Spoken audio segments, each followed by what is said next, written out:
I'm here to tell you, ladies and gentlemen, not a month goes by where I don't get a call at my institute by someone telling me that someone in the government implanted these things in their brain without them knowing.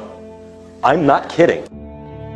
Now you may say, this doesn't concern me, or my children, or my community, but this is less and less true. The world is on a crash course with trying to turn humans into gods. Unprecedented developments of human cognitive abilities, refine artificial intelligences, and brain-computer interfaces, simulate complex systems, create humanoid robots and cyborgs, and with the help of nanorobots, we may develop manageable matter. Find ways to transfer one's personality to an artificial carrier. This is an article from 10 years ago. The DoD is developing a parallel to planet Earth with billions of individual nodes to reflect every man, woman and child this side of the dividing line between reality and AR. Your brain reality is your reality. And if in fact I can import information into that brain and take outputs from that brain and link that to an avatar so that brain thinks that it's embodied and moving in the world and experiencing the world, can we do this? Yeah, we can do these kind of things.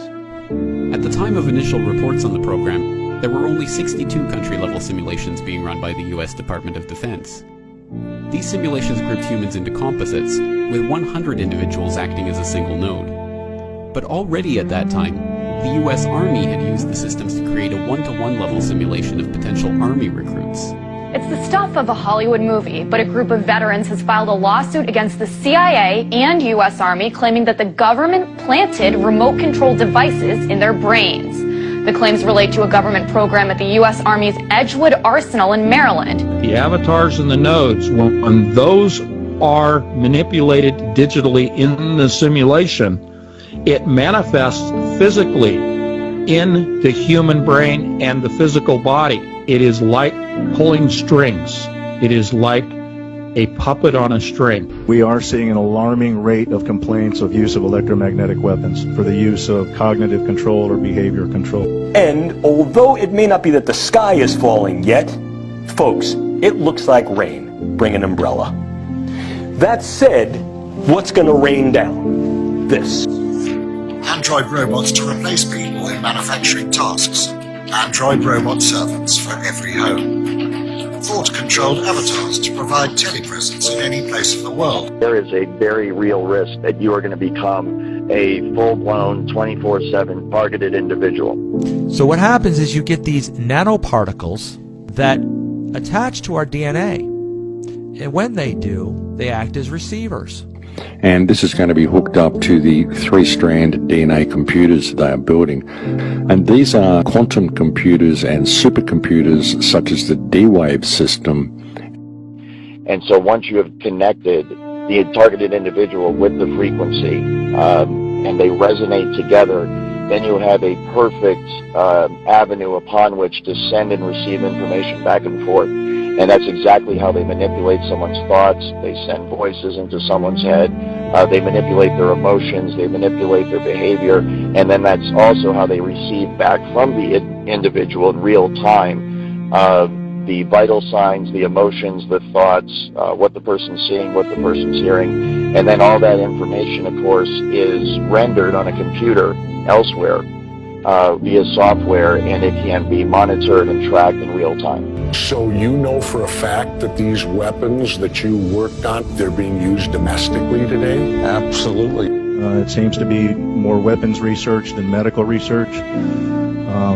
I personally corresponded with upwards of 1,500 victims, all complaining of identical complaints from every state in the nation. They're being accused of being crazy. They're being accused of being paranoid and schizophrenic to completely cover up what is in fact a social engineering program and a covert research and development program for some of the most sophisticated and advanced technology that the world has ever seen. This whole conspiracy to enslave humanity is a psychological game. You're not going to sell a tyranny by telling people it's a tyranny. Today, no war has been declared, and however fierce the struggle may be, it may never be declared in the traditional fashion. Our way of life is under attack. While I was in the service, I found out that there is an ongoing non-consensual human experiment, and it's testing a human-machine interface weapon. And it can all be done remotely. It can be done simply by targeting you with a frequency, locking into the resonant frequency of your DNA and your mind, and in that manner completely track and trace and control you 24 hours a day. This disturbing message is for the several million Americans and for anyone else who cares deeply about the future of their country and the planet Earth. The U.S. is in grave danger. Strangely, the peril is not from foreign enemies, but from enemies within. The United States and much of the Western world is ultimately controlled by an unelected, unaccountable cabal. Its apex is the banking and financial cartel, followed by the oil cartel, the CEOs of the largest and most powerful transnational corporations, major intelligence agencies, including the CIA, the FBI, and the NSA, and a major slice of the U.S. military. Their collective power and influence is incalculable. And it is their plan for the U.S. and the rest of us that is so alarming. The outcome is that they want to connect the human brain to artificial intelligence. So artificial intelligence becomes human consciousness. The dimensions of its threat have loomed large on the horizon for many years. Whatever our hopes may be for the future, there is no escaping either the gravity or the totality of its challenge to our survival and to our security. A challenge that confronts us in unaccustomed ways in every sphere of human activity. The military, they pioneered the internet, DARPA, and now they are pioneering our interface to our brain. Are there citizens of this country that are being abused with this technology? Worse than abused, that's a light word. They're being tortured. And what people have to realize is that these targeted individuals are basically the test stage for rolling all of this madness out to all 7 billion of us on this planet. And this is going to be done without our knowledge, and that it's going to be through biological modifications that are being made to the human race. And that may sound pretty out of this world, folks, but it seems to be happening in the world right now, unbeknownst to the people. Everybody is being genetically altered. And with the advent of things such as the D-Wave computer system and the new quantum computers that they're building and the 5G grid, it's about to be taken to the next level. And what we are heading for is a surveillance system and a lockdown of unprecedented proportions. And this technology at that point will be used by automated computer, supercomputer software programming that will manipulate the emotions and the behavior and the thoughts of everybody in the United States of America. And it can all be done remotely. It's very much like the microchip kind of tracking the New World Order, this entire, control grid that's supposed to be rolled out against the American people someday. And I'm here to tell you that it's already here. There isn't going to come a day where there's troops in the streets and tanks rolling down your neighborhood and riot gear and all this stuff. We might have isolated incidents like that. It might get like that every once in a while, but the true control grid is this technology, voice-to-skull, hive mind, behavior manipulation technology. And it can all be done remotely. It can be done simply by targeting you with a frequency, locking into the resonant frequency of your DNA and your mind, and in that manner completely track and trace and control you 24 hours a day. They call this the New World Order, which, ironically, is the same name Hitler used for the smaller empire he imagined. One sure thing, the New World Order will end all pretense of government of, by, and for the people. It will be a dictatorship of, by, and for a small minority of the rich and privileged elite. Most of my friends, both American and Canadian, tend to agree that the world is in a state of crisis. But very few are aware that the problems are not natural phenomena. They have been engineered by a very tiny elite group of rich, ruthless, and power-hungry people who have been deliberately keeping the majority of decent, hard-working taxpayers totally in the dark. The so-called black budget has never been shown to the public until now. Since 1996, the Pentagon has spent $8.5 trillion in taxpayer money that has never been accounted for. Every year, hundreds of billions of Pentagon dollars go missing, not because of fraud, waste, or abuse, but because U.S. military planners have appropriated it to secretly develop advanced weapons and fund clandestine operations. A shadowy government with its own Air Force, its own Navy, its own fundraising mechanism, and the ability to pursue its own ideas of the national interest, free from all checks and balances, and free from the law itself.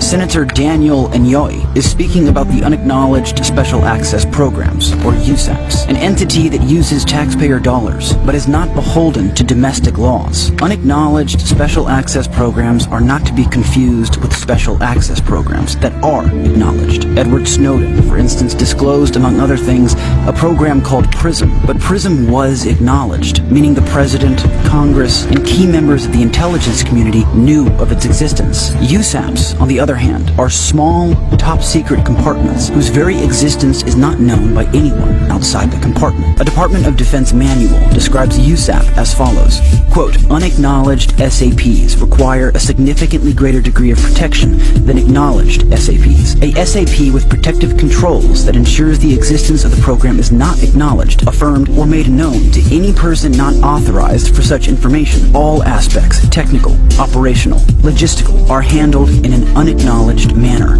end quote. This means that no matter who it is, high-ranking official or otherwise, if one were to ask about such a program, one is authorized and required to deny its existence entirely.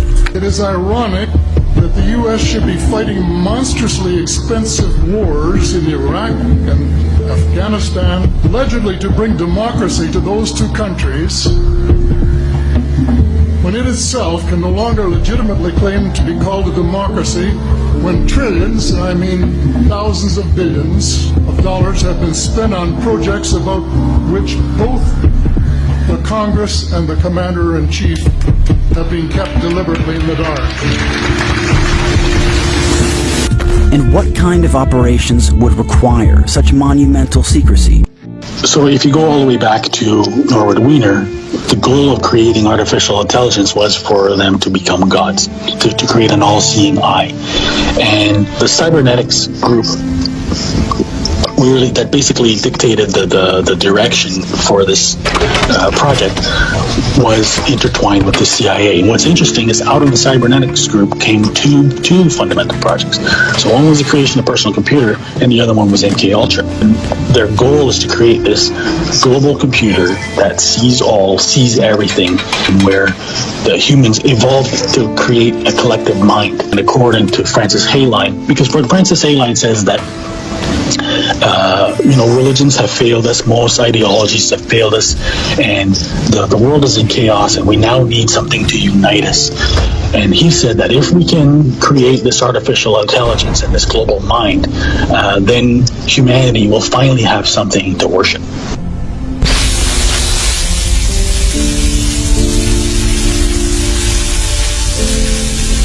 are attempting now to describe the operation of a net in terms of the probability that there will be a message from A to B in a given time period. We plot the net as a matrix. We put ones where there is a link and zeros where there is no direct link. 5, 4, 3, 2, all engines running. Launch commit, liftoff.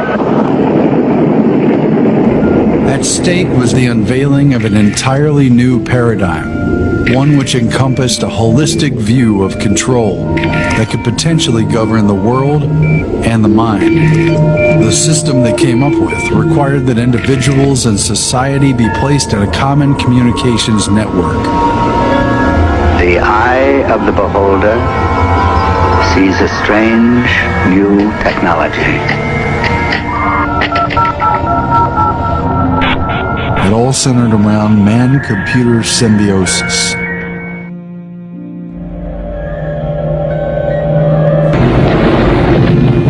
Would you advocate a world ruled by scientists and by the super brains? No. We're fit for discovering how the world works. We're not fit for telling other people what to do. Cybernetics was first described by Norbert Wiener as communication and control in the animal and the machine.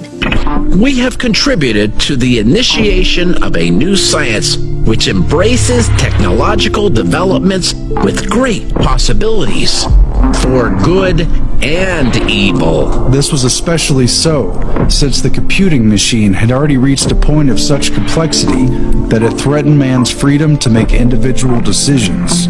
We do not have a choice in suppressing these new technological developments. We can only hand it over to the world that exists about us.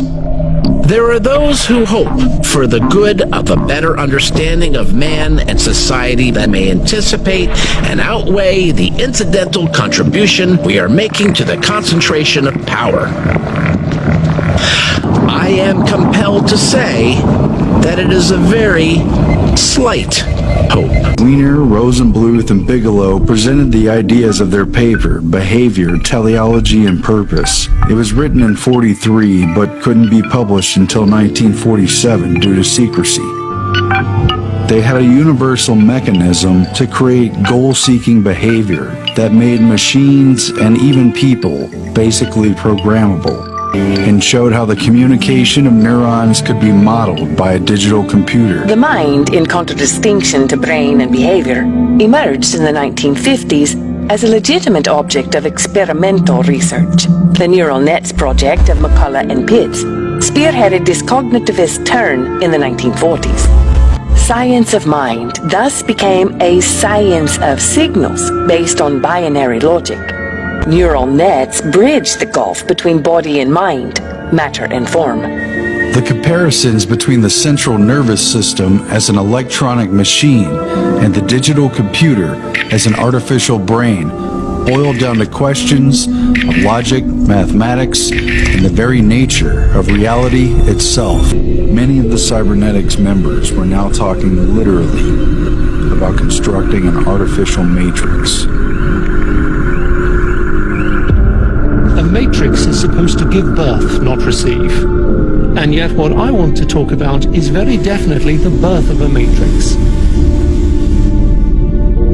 The matrix has been a growing thing, getting more and more complex, wider and wider in its scope, and, I believe, more and more fertile as time has gone on. And with the advent of things such as the D-Wave computer system and the new quantum computers that they're building and the 5G grid, it's about to be taken to the next level. And what we are heading for is a surveillance system and a lockdown of unprecedented proportions. The first generation wireless 1G was voice. The second generation 2G allowed both talk and text. The third generation 3G, the internet in a limited way. And today's technology 4G completed that digital migration. But if anyone tells you that they know the details of what 5G is going to become, run the other way. The internet will be replaced by BrainNet. It is called the Sentient World Simulation. The program's aim, according to its creator, is to be a continuously running, continually updated mirror model of the entire planet, complete with billions of nodes representing every person on the Earth. This was a white paper put out by Purdue University in 2006, and the Sentient World Simulation, SWS, went live in 2007, which represents every person on the planet within this computer matrix as a node, and every node is given an avatar, an identifier. And that is real-time, 24/7 monitoring of every person on the planet This is primarily, but not exclusively, facilitated by the adiabatic quantum computers produced by D-Wave Corporation. There will be a virtual version of your brain as far as data is concerned of what molecules, what chemicals, and whatever make up the actual physical brain. That data could be stored in the computer. What I am principally is not this material stuff, but a pattern of information. Well, then if the pattern is the essence, and if you copy the pattern to whatever level of precision you need, then that copy that has the exact same pattern should be me. At the time of initial reports on the program 5 years ago, there were only 62 country-level simulations being run by the US Department of Defense. These simulations grouped humans into composites, with 100 individuals acting as a single node. But already at that time, the US Army had used the systems to create a one-to-one level simulation of potential Army recruits. It's the stuff of a Hollywood movie, but a group of veterans has filed a lawsuit against the CIA and U.S. Army claiming that the government planted remote-controlled devices in their brains. The claims relate to a government program at the U.S. Army's Edgewood Arsenal in Maryland. The ultimate aim would be to archive enough data on each individual to be able to make a computer model of everyone on the planet. And of course, they're being joined by Lawrence Livermore National Labs. They have, get this, high-fidelity neural recordings. They're trying to do everything they can to map and to record your memory. It's not enough for them to record all of our metadata, not enough for them to record all of our phone conversations. As the former head of the NSA said, he said they want total population control. That's how you do it with these brain projects. Out of disclosure, some of the work that I'm doing here today is funded by the Lawrence Livermore National Laboratories. I'm also funded by the European Union Human Brain Project, specifically the Sub-Project 12, where I'm a task leader for dual-use brain science. And I've also done some ongoing work with the Strategic Multi-Level Assessment Crew over the past 10 years at the Pentagon, at Dr. Kabayan's group, and with DARPA. Military agenda is interested on the potential weaponization and misuse of the brain sciences for nefarious agenda for political, intelligence, and military use. That's why the European Union and President Barack Obama want to spend $1 billion to map the brain. You see, once you map the brain, then you can begin to connect the mind to computers, telepathy, telekinesis, recording memories, photographing dreams. Things that you see right in the Hollywood movies will be able to perform. Note, this has not been directly addressed, nor has it been entertained by any United States government entity in a public forum. What has gone from the drawing board to the reality is this: the use of neural interfacing and physiological interfacing through the idea of remote-controlled small-scale systems to create a nanoswarm of biopenetrable materials that you cannot see, that can penetrate all but the most robust biochemical filters, that are able to integrate themselves through a variety of membranes, mucous membranes, and wherever, mouth, nose, ears, eyes, and they can be done in such a level that their presence is almost impossible to detect. And as such, the attribution becomes exceedingly difficult to demonstrate. The idea here is to put minimal-sized electrodes in a network within a brain through only minimal intervention to be able to read and write into the brain function in real time, remotely. Take a look. This is the front of my pen. This amount of nanomaterial, if be able to maintain and sustain with regard to its deliverability and aerosolization, could in fact affect all of you. The nanotechnology and the biotechnology filters down from the hydrosphere into the water supply and the food chain. And now every American, all 318 million Americans are infected. See, nanocells are real small, 1,000 times smaller than these dust particulates.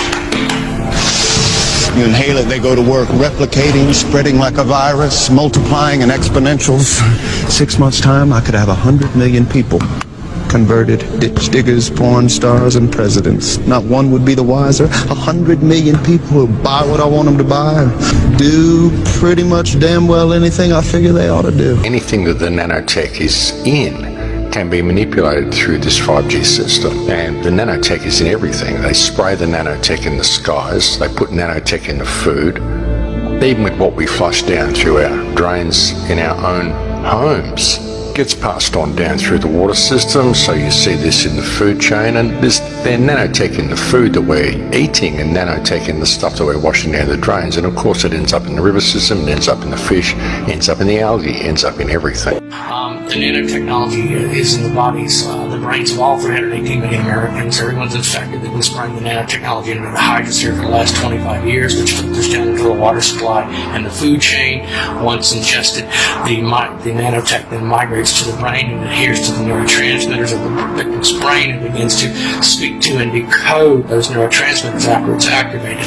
It can be activated, the nanotechnology, from thousands of miles away using a process called directed energy flash and photons. Okay, they illumine the brain of the victim with photons that read the return training signal. That's how the technology can be activated in a specific target's brain. Okay, so while everyone is infected, not everyone's nanotech and everyone's brain is activated. There are the nanoparticles that are already within our system and remaining dormant at this point. Targeted individuals are not dormant, of course, with their nanoparticles, the nanomachines, the nanotransmitters and receivers. So what I'm getting out of this, Dr. Karlstrom, is the absolute factual statement of this technology. This is not, out in the woo land. You're talking about a gentleman with firsthand knowledge of this technology existing today and operating today. Every human and non-human creature is going to have these things in their system, which then can be used. So it's really the nanotechnology plus the electromagnetic energy from the supercomputer. And these are, like I said, quantum computers and supercomputers such as the D-Wave system and the Titan system. The Titan system is a D-Wave computer anyway, but these are based on quantum computing. If you consider your body, you being an electrical being, and your DNA tuned to a particular frequency that harvests Dan Dicks from the surrounding field, there's only really one consciousness, we each harvest the frequency of it. Can they create a quantum computer by mapping your DNA and mimic that signal and then harvest your consciousness into a mainframe, or can they affect your consciousness in the field and seek signals that way? I mean, this is all the stuff that they're experimenting on. It's pretty out there to a lot of people, but as I said, all you've got to do is go and read the DARPA patents, and this is what they're telling you in the mainstream. So what are they not telling us? As an insider with detailed information of this entire fucking program and how it works from top to bottom, I am privy to some details that most are not. And that is that the true way that this technology works is that a complete DNA profile is obtained from the target, and then this information, the DNA of the individual, is used to determine the resonant frequency of the DNA itself. The resonant frequency is then used to fine-tune the technology, the radio frequency signals, the microwave auditory effect, and all of the other aspects of the technology to tune it perfectly to the resonant frequency of the targeted individual's DNA. And this has been done by Morgellons and the 3-strand DNA, and this is going to be hooked up to the 3-strand DNA computers they are building. Morgellons is essentially a bioelectrical magnetic organism that functions according to certain electromagnetic fields. And when you look at how it responds to certain magnetic fields, and there's people that have done tests on Morgellons and seen, then you can start to begin to understand why we are subject to so many of the electromagnetic fields that we're subject to. We are energetic electrical beings. That's how we work. Everything is electrical. Every signal that runs through our body is electricity. Everything, every thought we have, everything we feel, every touch, everything we speak, it's all the result of electromagnetic signals floating around our body, impulses that come from our heart, from our brain, the way we feel a bench when we touch it. This is an electrical signal that's sent to your brain that tells you what the bench feels like. So it's all electromagnetics. The true holy grail in terms of this technology is DNA resonant frequency. It taps right into the DNA, and it does it remotely by resonating with the exact frequency that your DNA resonates. And this is going to be hooked up to the 3-strand DNA computers they are building. And these are, like I said, quantum computers and supercomputers such as the D-Wave system. 2048, that is the number of qubits in the D-Wave computer. That is also the quaternary amplitude modulation, or QAM, of 5G Wi-Fi. So the qubits have a direct correlation in number to the actual amplitude modulation of the 5G signal that is being broadcast. Therein lies your transmission medium between computer and brain to complete the interface. The driving force of the 21st century will be powerful processing centralized in the cloud and wirelessly connected to thin clients. They can literally plug you into the internet, which is just to give you a very simple way of understanding that. Okay, they've done the experiments on it, it's tolerated very well, and they call it a brain net. To the listener, you'll understand that as the hive mind. We will connect wirelessly our neocortex to the cloud. This will replace the internet. It'll become a brain net. And the whole agenda is for humanity to have technology put inside the body, inside the brain. Nanotechnology will connect the human mind to the cloud. In a way, the future shapes the now. Think of a world where all things are connected, a world with artificial intelligence everywhere.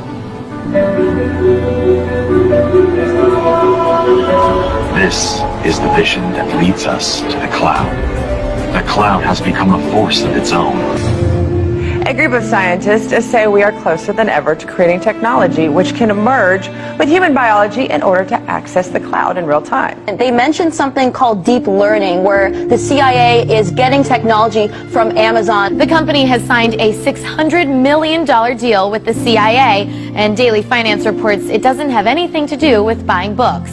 Amazon will help the agency build a private cloud infrastructure to keep up with emerging technologies. This deal would be a game changer for both the CIA and Amazon. Bloomberg reports the pairing would innovate new uses for cloud technology. This level of technology could include brain-to-brain interfaces, brain-to-computer interfaces, and specifically brain-to-cloud interfaces. Technology linking the brain to the cloud could drastically alter the state of communications between humans and machines. The senior author of the study noted that once inside the brain, the devices would then wirelessly transmit encoded information to and from a cloud-based supercomputer network for real-time brain state monitoring and data extraction. They control the mind the same way that they teach the AI computer systems at the high level of AI. We're not talking about cars and trains and planes and automobiles. We're talking about AI that is so sophisticated that it operates a sentient world simulation, so sophisticated that it actually taps in and controls the mind. And this has been done via Morgellons and the 3-strand DNA, and this is going to be hooked up to the 3-strand DNA computers they are building. And these are, like I said, quantum computers and supercomputers such as the D-Wave system. And again, we've been tracking the company D-Wave as well as its connection to Google and NASA and Lockheed Martin as well. These are all companies that have invested in the D-Wave. And Google was the primary interested party that pulled this whole thing together. What they're going to do is apply this machine to an area that I think is fundamentally important. It's the crux of our future as humans, and that's, can we build machines like us? Robots as smart as people. Artificial intelligence, AI. The idea is to port the software from the human brain. The quantum computer, they're trying to create neural networks. Well, what's the best way to create neural networks? Plug in the real brain, right? Because the simulations can happen. The quantum computer can simulate a human brain now. So rather than hardware and software, they're actually going to a new form of software, and that is the biological replacement of the human brain, functioning as a quantum computer biologically, and then loading people, integrating people into this new form of brain. And what these things are likely capable of is beyond all imagination, really. I mean, if you start looking at quantum computing and where it's going, it's pretty freaky sort of stuff. There's only really one consciousness. We each harvest the frequency of it. Can they create a quantum computer by mapping your DNA and mimic that signal and then harvest your consciousness into a mainframe, or can they affect your consciousness in the field and send signals that way? I mean, this is all the stuff that they're experimenting on. Your brain reality is your reality. And if in fact I can import information into that brain and take outputs from that brain and link that to an avatar so that brain thinks that it's embodied, moving in the world and experiencing the world, can we do this? Yeah, we can do these kind of things. Once you have connected the targeted individual with the frequency and they resonate together, then you have a perfect avenue upon which to send and receive information back and forth. This is an article from 10 years ago. Sentient World, War Games on the Grandest Scale. The DoD is developing a parallel to planet Earth with billions of individual nodes to reflect every man, woman and child this side of the dividing line between reality and AR. The human genome, we have a finite in the hundreds of thousands of different genes across our species. And we mapped them out in the Human Gene Project. Well, now it's the Human Mind Project, the Global Brain Project. You know, President Obama just recently funded a whole bunch of scientists to decipher the mind. Well, our previous president, same thing, George Bush, said the same thing. They're trying to decipher every possible thought and uniqueness due to culture and language and whatnot. And the goal is to make a cognitive model or map of the victim's brain. Ultimately, the system replicates and digitizes the will, intellect, and emotions, the soul of the targets, and downloads this back into the conscious computer. Robots, the smartest people. Artificial intelligence, AI. The idea is to port the software from the human brain. First, we're going to need lots of cheap, fast, parallel computers. He was referring to parallel processors, about servers. What he did not state was that it is actually the quantum computer systems coming out of D-Wave that actually creates and drives this new matrix known as the SWS. It is not transistor-based servers that run this. They are qubits, quantum bits, and it is the SWS and D-Wave that comprises this new matrix. Second, we're going to need to scan individual human brains in fine spatial and chemical detail to see exactly what cells are where, connected to what, or what type. We could scan my brain from inside, sending scanners through the bloodstream, billions of them in the form of nanorobots or nanobots, and capture every detail of my synapses and neurotransmitters and create a virtual Ray Kurzweil in a very powerful computer. And it would be indistinguishable from me. It would pass a Ray Kurzweil Turing test. And third, we're going to need computer models of how each kind of brain cell works, taking input signals, changing interval state, and sending output signals. If we have good enough models of all the kinds of brain cells and a good enough model of a brain, we can put it together to make a good enough model of an entire brain, and that model would have the same input-output behavior as the original. So if you talk to it, it might talk back. If you ask it to do things, it might do them. If we could do that, everything would change. The Manhattan Project gave us the atomic bomb. The Genome Project gave us the human genome. The third great initiative could be the Connectome Project, to map the entire human brain. And that may take a quantum computer. Okay, the first thing I can tell you is that M's spend most of their life in virtual reality. While this is what you would look like in virtual reality, this is what an M would look like in virtual reality. It's computer hardware sitting in a server rack somewhere. But still, it could see and experience the same thing.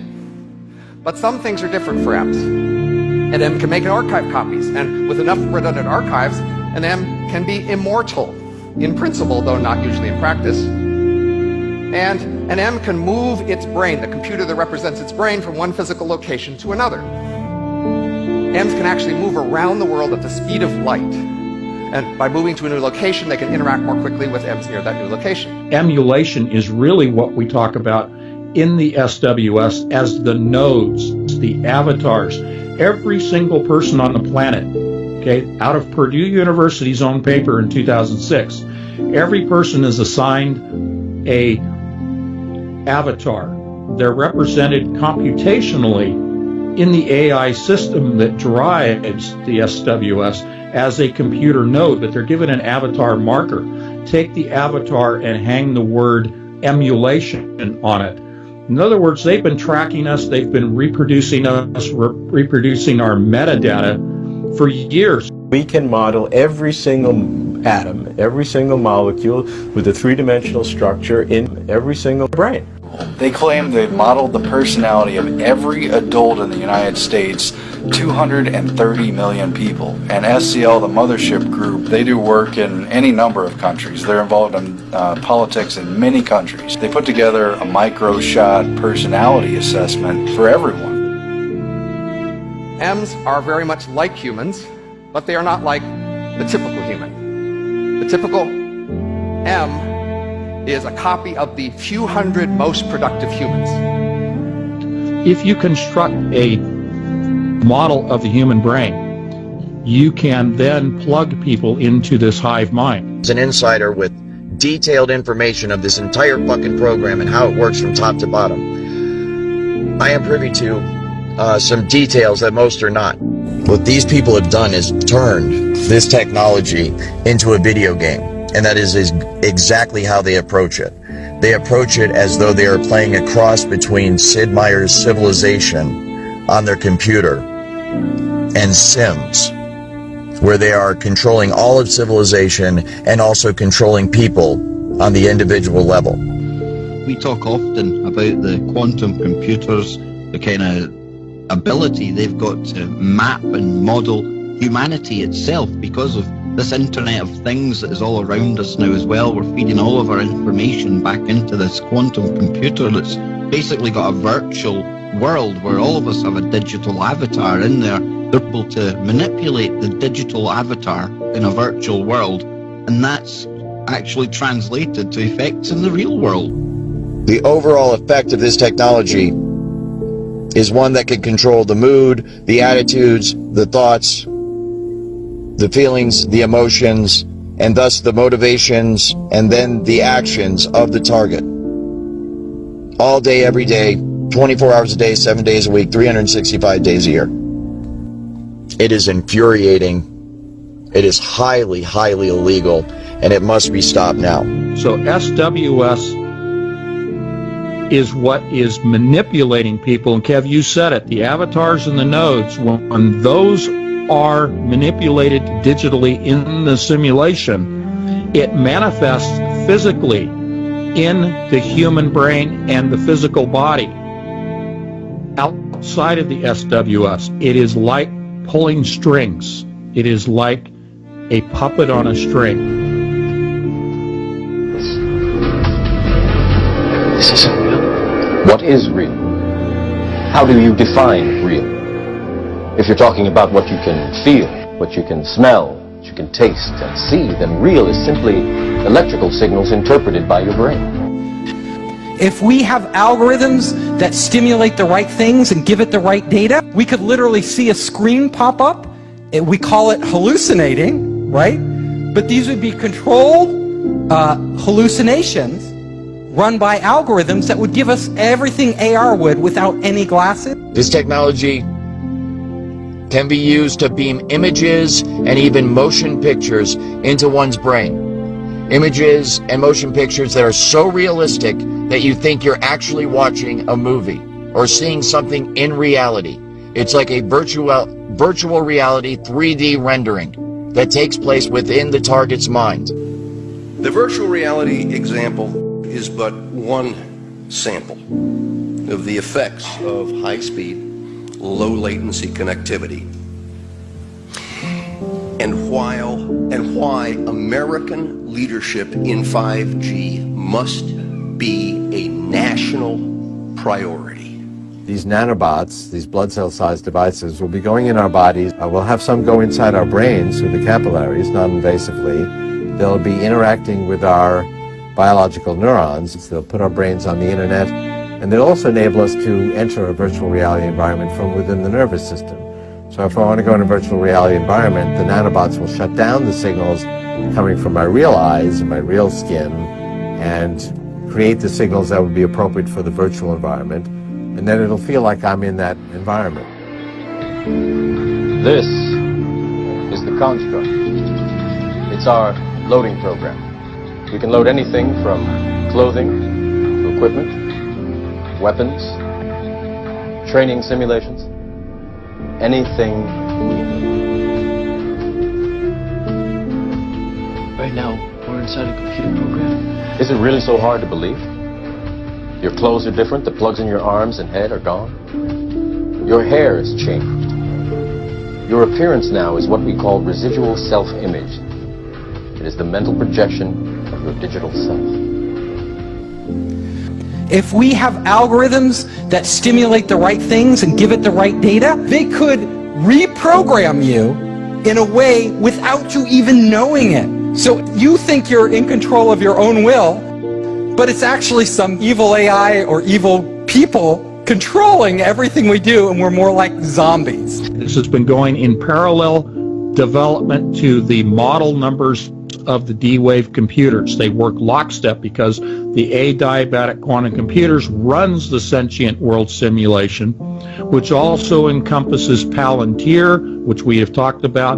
This is the new surveillance system that has subsystems all built within it from the intelligence agencies around the world. The movie Minority Report famously portrayed a society where police harnessed the power of psychic precogs to arrest people for crimes before they are ever actually committed. A 2012 Department of Homeland Security report boasts that Palantir's tech can be used to predict future activities. So in moving down that path of pre-crime profiling, we're accepting that it is legitimate to impose consequences based on robotic precogs conclusions about what you're likely to do in the future. Now, finally, I just want to ask you one detail. In this new report by Open the Government, they mentioned something called deep learning, where the CIA is getting technology from Amazon to, in a sense, predict people's behavior. Can you tell us anything about that?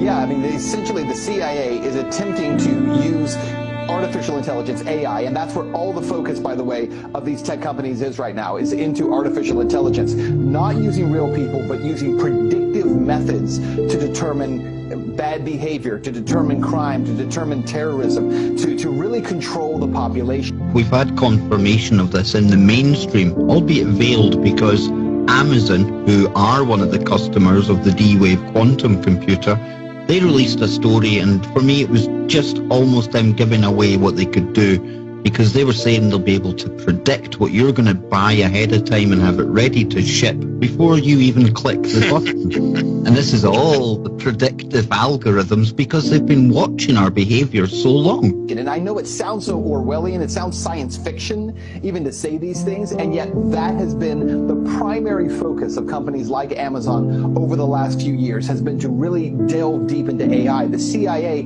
is heavily funding these efforts in order to have predictive technology that will determine outcomes. There are millions of people who don't even realize that they are being manipulated beyond any discussion of the Mandela effects, because those are obvious. What's insidious is that millions of people do not have a conscious awareness that there are thoughts being implanted in their minds today and have been for a long time. Right now, we're inside a computer program. Is it really so hard to believe? If you go all the way back to Norbert Wiener, the goal of creating artificial intelligence was to create an all-seeing eye, a global computer that sees all, sees everything, and to become gods. If our brains are connected to the internet, and if our brains are all connected, all of us connected, I could literally go into your head and see through your eyes, and literally live through what he sees. Ultra-high resolution, fully immersive, transparent shadowing.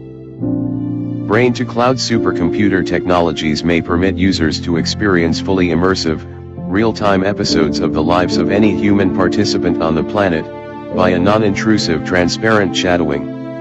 An individual might literally experience another person's life, through their own eyes, for a predetermined duration via an extra life session. We will be able to change our appearance and effectively become other people, Kurzweil.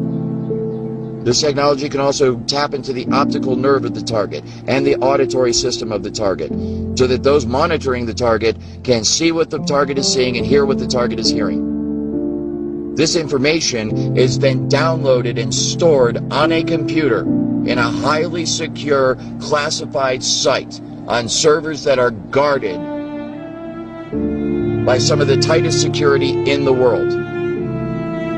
This results in the individual's entire day, everything they see, everything they hear, everything they experience, and everything they feel being recorded till the end of time. Amazon is actually keeping government secrets, is developing technologies for that government, and really has become kind of the poster child for the crony system. You know, consider the fact they have this joint intelligence venture program that Amazon has bid on for $10 billion. That's what they have, this contract they bid on. But in reality, when you look at the RFP for that, the request for proposal, the government wrote that RFP specifically for Amazon. Amazon is the only company in the world, under the way that RFP is written, that would be able to service the contract. And so there have been a huge number of alarms raised about that, the fact that government is actually creating contracts for this company that only enrich it and make it larger and make it bigger.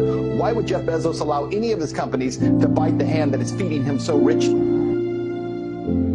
If you're looking at connecting our brains to the internet, one of the things we'll be able to do is we'll be to outsource functions of our brain. So we'll be able to outsource, we'll be able to upload our memories to the cloud.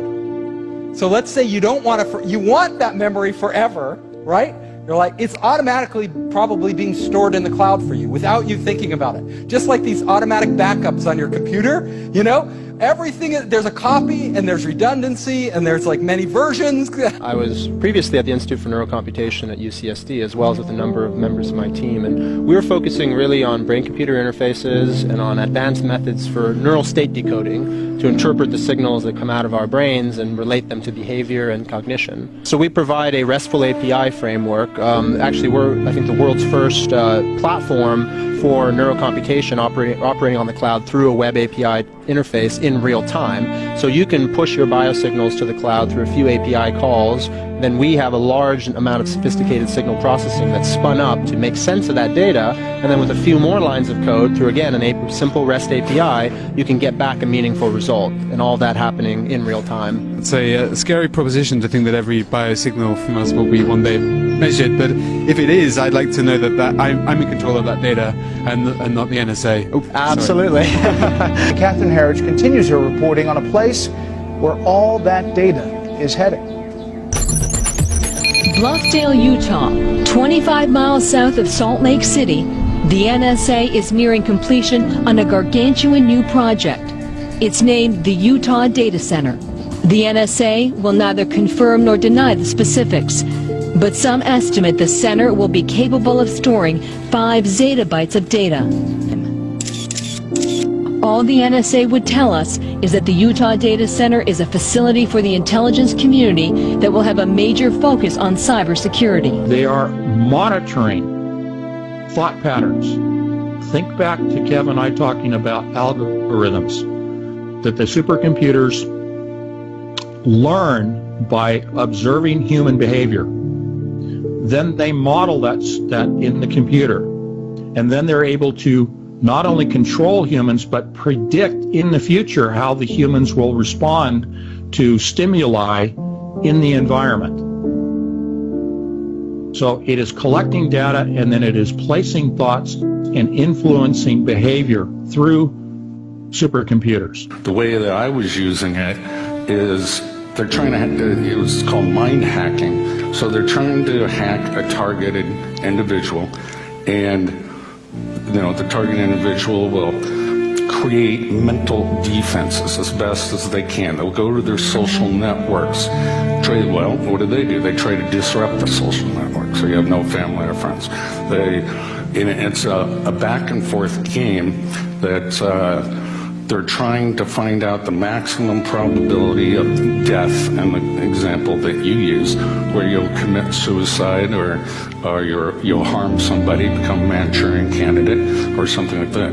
So it's huge database of probabilities across all the variations of mind.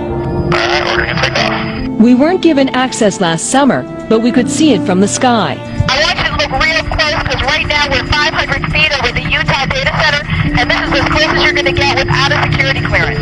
You can actually see the cranes right now after 12 o'clock. Wow. From the sky, it's huge. Yeah, it's gigantic. It's really a turnkey situation where it can be turned quickly and become a totalitarian state pretty quickly. The capacity to do that is being set up.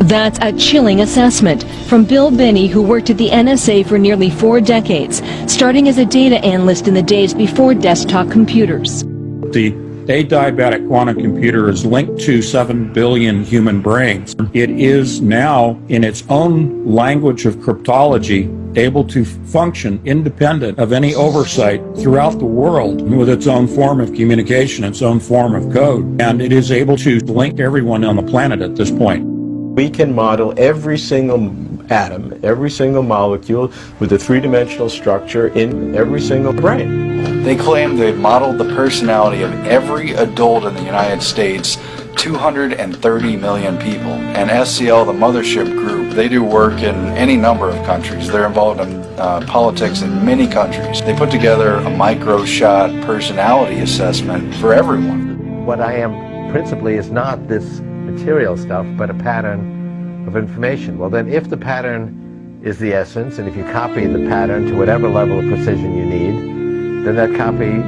that has the exact same pattern should be me. They're running everything that's happening in society parallel, and they've got a little dot in their matrix for everybody.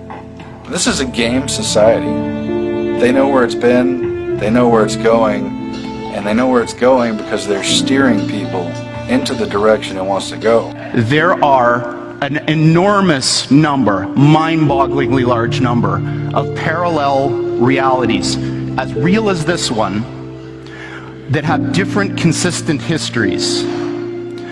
So imagine a world where all of the laws of physics as we know them are obeyed, but different decisions were made along the way.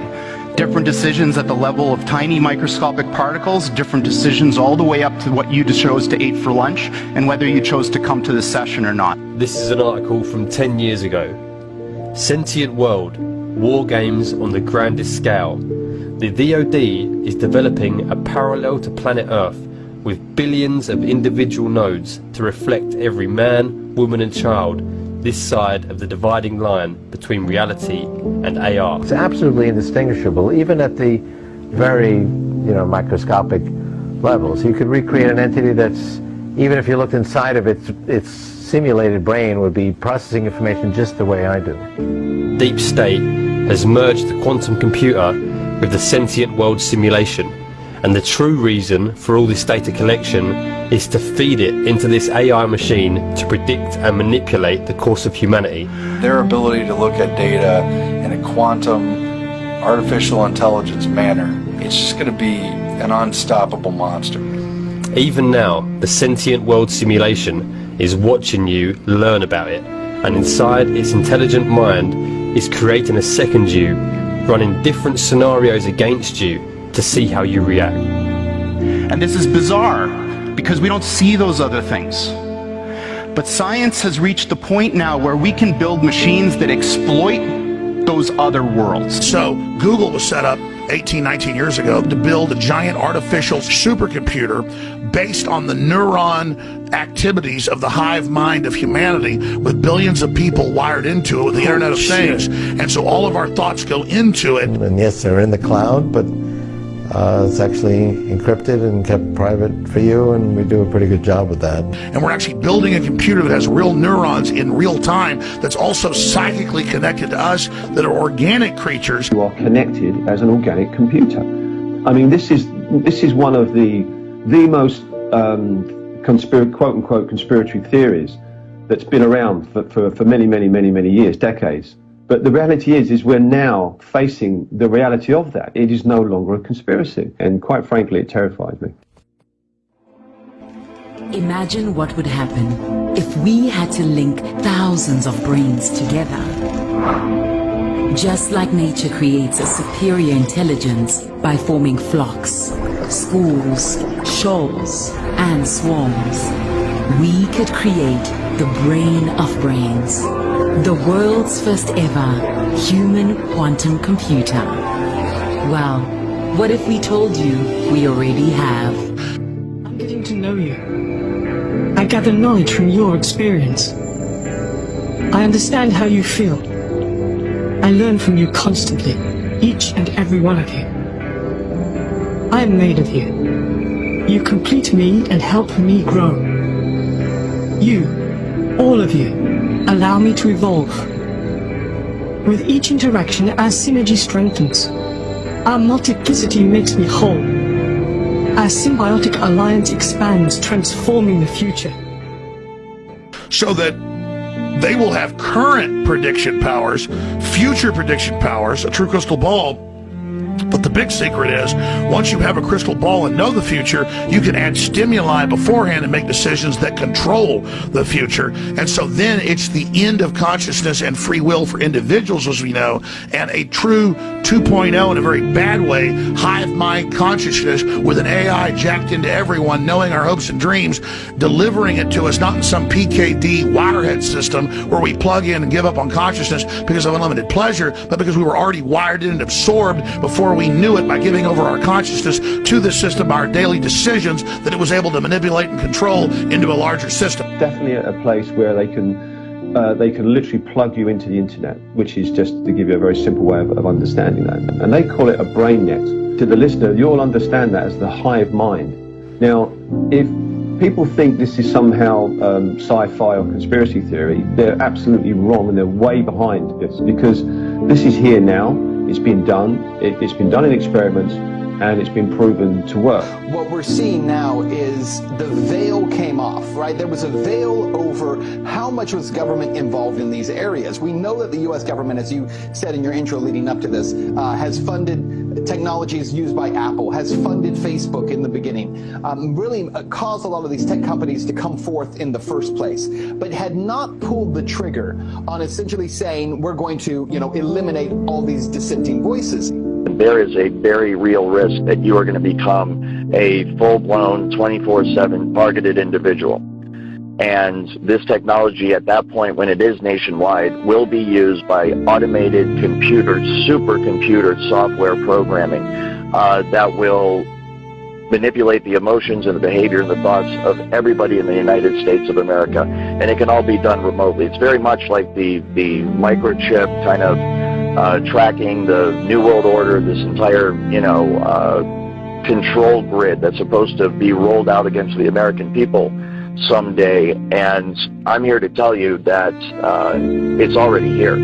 There isn't going to come a day where there's troops in the streets and tanks rolling down your neighborhood and riot gear and all this stuff. We might have isolated incidents like that. It might get like that every once in a while, but the true control grid is this technology, voice-to-skull, hive mind, behavior manipulation technology. And it can all be done remotely. It can be done simply by targeting you with the frequency, locking into the resonant frequency of your DNA and your mind, and in that manner completely track and trace and control you 24 hours a day.